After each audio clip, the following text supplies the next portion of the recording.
Hello అండి, అందరికీ నమస్కారం అండి. అందరూ బాగున్నారా? చూడండి, ఇదేమనుకున్నారు? మ్యాంగో జ్యూస్ కొనుక్కొచ్చాను అనుకున్నారా? కాదండి, నేనే ఇంట్లో మామిడికాయ జ్యూస్ చేశానండి. చేసి ఇలాగ ఈ బాటిల్లో పోసా. ఈ మధ్య మా ఆయనగారు ఈ బాటిల్ ఎక్కువ కొనుక్కొచ్చి తాగినారనమాట. మామిడికాయలు రాకముందు ఆ బాటిల్ ఉంటే ఇలా పోసా. ఏంటంటే మనకి ఎక్కువ మామిడికాయలు పండిపోతున్నాయి, పాడైపోతాయి అనుకున్నప్పుడు మనం ఎన్ని కాయలైనా జ్యూసు చేసేసి ఇలా చక్కగా బాటిల్లో ఉన్నాయనుకోండి, ఇలా బాటిల్లో పోసేసి మన ఫ్రిడ్జ్ డీప్ ఎన్ని పడతాయి అన్న బాటిల్లో పోసేసి నిలవ పెట్టేసుకున్నాం అనుకోండి, మన ఇంటికి ఎవరన్నా చుట్టాలు వచ్చినా ఇచ్చేయచ్చు, లేకపోతే రోజుకో బాటిల్ తీసుకుని మనమే తాగేయచ్చు. భలే బాగా వచ్చిందండి జ్యూసు. మా మమ్మీకి ఇన్ని వంతలు వచ్చేసినాయి ఏందండి బాబు. మీరందరూ రండి జ్యూసులు, మా మమ్మీ చాలా బాగా చేస్తుంది. చెప్పలెత్తున్నాడండి. కావాలా జ్యూస్ కావాలా? స్మెల్ పిలుస్తాడండి ప్రతిదానికి. నాకు ఇన్ని ఐడియాలు వచ్చేస్తున్నాయి ఏంటండి నిజంగానే.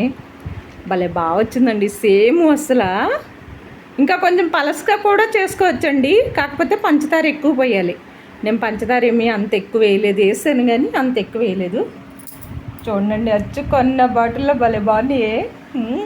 మా మమ్మీ డ్రింకులు కూడా అమ్మేస్తుందండి, మ్యాంగో డ్రింకులు అమ్మేస్తుందండి. మా బాటిల్ 20 రూపాయలు. మా డాడీకి అమ్మేస్తుందండి. ఇది ఎక్కడన్నా బాగుందండి. మా డాడీకే బాటిల్ 20 రూపాయలు అని చెప్తుందండి. నాకు అక్కడికే ఫ్రీగా ఎత్తుందండి మా మమ్మీ. నన్నే బాగుస్తుంది అంతే మా మమ్మీ, అందరినీ బాగుపడుతుంది అంతే. నేను నా బంగారు బిడ్డనే బాగుపడతానండి. ఇప్పుడు ఇది తీసుకెళ్ళి ఫ్రిడ్జ్లో పెట్టేస్తానండి. ఫ్రిడ్జ్లో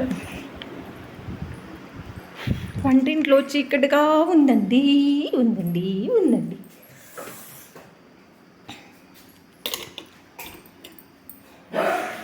తుమ్మారు. ఇదిగోండి జ్యూస్.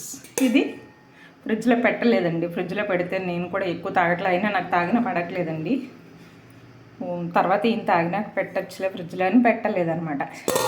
మా మమ్మీ ఇన్ని బలేసేసేస్తుంది. ఇప్పుడు ఈ ఫ్రిడ్జ్లో ఎట్టేస్తుంది.